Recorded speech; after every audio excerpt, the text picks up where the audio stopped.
Patuloy ang panawagan ng Department of Science and Technology at PHIVOL sa mga ahensya ng pamahalaan na lumahok sa mga earthquake drills. Bahagi ito ng paghahanda ng gobyerno sa The Big One.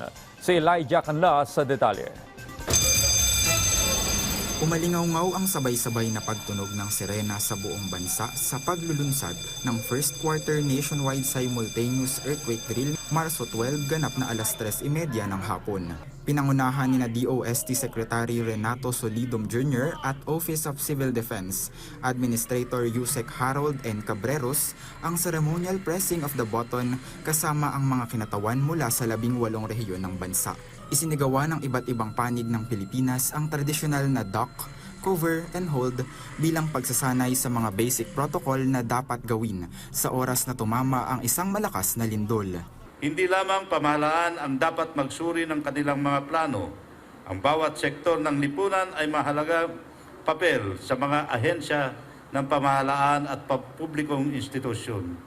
Hinihikayat namin kayong suriin at tiyakin ang kahandaan ng inyong public service continuity plans, pati na ang iba pang emergency plans na may kaugnayan sa lindol. Nagbabala naman si DOST Secretary Renato Solidum Jr. na ang pinakamalakas na pagtugon sa sakuna ay nagsisimula sa maagang pag-iwas at mitigasyon. The strongest disaster response begins long before the earthquake.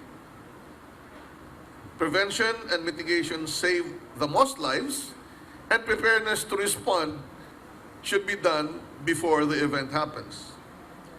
We all know that earthquakes themselves do not kill people. Unsafe structures do. Sinisiguro ng mga ahensya na mahigpit na ipinatutupad ang mga building code at building audit upang masigurong ang mga infrastruktura ay compliant at kayang tumatag sa anumang malakas na pagyanig. Exercises like this ensure we are ready to operate when it matters most. In a real earthquake scenario, there will be no pause or replay button. Decisions will need to be made within minutes. Resources will need to be mobilized immediately.